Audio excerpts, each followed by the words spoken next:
Hi, everyone. Harry here to talk about another big story, really unsettling story that follows in the wake of Trump's victory yesterday, and that is his agenda of political retribution. He has, in the last few years, threatened retribution against more than 100 people. And while I have always tried to avoid deep psychoanalysis of the dark recesses of Donald Trump's mind, it does seem to me that there's so many policy issues that he really doesn't give a crap about, but retribution and nailing his enemies, that I think definitely makes his ape brain light up. And there's every reason to think he will pursue this retribution agenda with real zeal. Let me just go over some of the people that he has said he wants to exact retribution of. It starts with the President of the United States, Joe Biden. I think it seems likely to me that all of this is just so grotesque to contemplate, but he has really demolished Biden, even though he didn't run against him, because his legacy is so deeply tarnished now, just because, to the extent, and I think there is an extent, history is the propaganda of the victors. And Harris also, I think, one of the short taglines of the election will be, didn't separate herself enough from Biden. So the election itself is strong retribution. But he's also, said, at least, other very prominent targets like Barack Obama, like Kamala Harris, like Hillary Clinton. But more than that, Nancy Pelosi has been in his crosshairs. Letitia James, the New York Attorney General. I think this is one he's really going to try to go after, and I'll talk in a bit about what that might mean. But she's brought these big civil charges against him. Her campaign was based in part on really trying to exact some accountability from him. He's been really fit to be tied about the whole lawsuit, which has resulted in an immense civil verdict against him. I can really see his trying to do her dirt any way he could. Liz Cheney, I think, could be in this box. She's been completely abandoned by the Republican Party, no power base now, and campaigned vigorously for Kamala Harris. What a good target for retribution that is. Judge Arthur Engoron, whom he thought was not on the square and who had a clerk who he thought was pulling the strings and going against him. It's really a long list, including of very sort of regular public servants who now are going to have to, if nothing else, get legal counsel, have to defend themselves maybe against spurious charges, and maybe not spurious, right? He is a completely unscrupulous, vindictive bastard. And many people in public life, like many people, do have some points of vulnerability, and you can expect him to go at them very strongly. What about Mark Milley? Oh, yeah. Mark Milley, as chief of staff, has called him, dangerous and completely imbalanced. There's Peter Strzok and Lisa Page, who won millions from the Justice Department for being unfairly treated at Trump's orders.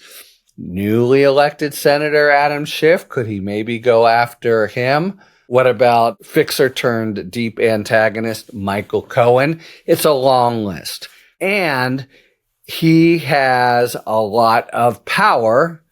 That goes without saying as a president and the head of executive branch, except it's been immeasurably amplified by the Supreme Court's immunity decision. because the court said in clear black and white, anything having to do with determinations about whom the Department of Justice will charge, those are core executive power as to which a president is completely immune. So what that means is, well, I'll give you the worst part. There are some mitigating principles, but what that entails is he can sit down, he can tape himself saying, I want to get Pelosi just because she messed with me and I want her to feel the pain of what she tried to inflict on me. I want to ruin her.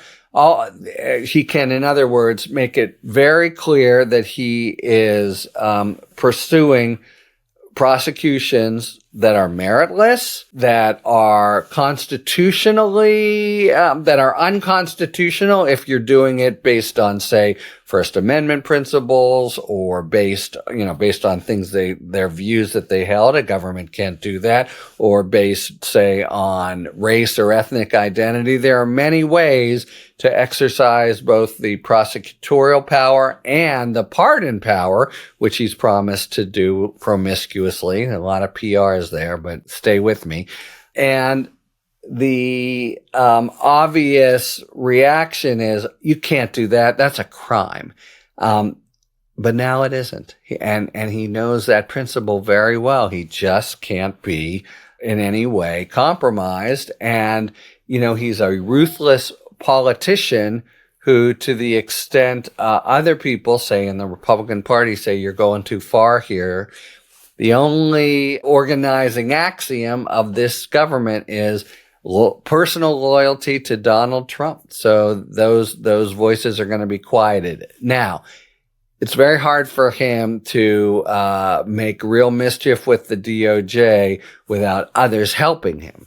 And there's nothing about the Supreme Court immunity opinion that, at least as of yet, shields the people in the Department of Justice who do his bidding, say.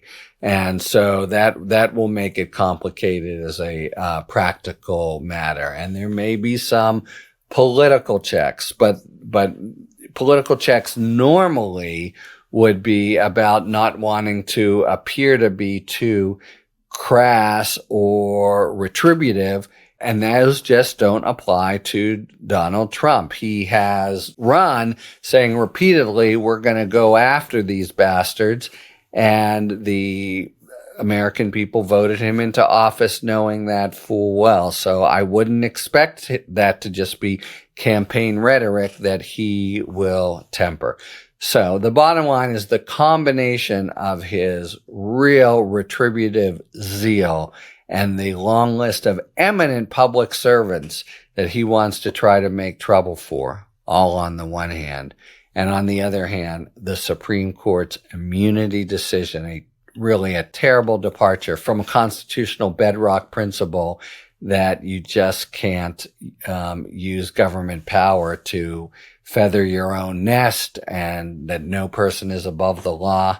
The combination of those two is really a parade of horribles. And normally one answer to the postulated parade of horribles is, yeah, you can imagine those, but they don't happen in real life. But Trump has been, as a campaigner, actually sketching the parade of horribles, and there's every reason to think that won't be not only an interest, but really his primary, highest motivation, what he most wants to do with the enormous power that the United States people have just given him, and that the U.S. Supreme Court augmented with its immunity decision. So we have really the possibility of something like 18th century French history, forgive my pointy-headedness, but Robespierre, Reign of Terror, really just the use of government power in the worst, most nasty way to punish and harass and do everything possible to really exact retribution from a long list of political enemies. who are now going to have to, in one fashion or another, take cover. It's a terrible turn of events, not just for them, but for the Constitution, and one that we have every reason to think really will play out starting January 20th when Trump takes hold again of the reins of power. Talk to you later. Thanks for tuning in. If you enjoyed this video and other Talking Feds content, please take a second to like and subscribe. Talk to you later.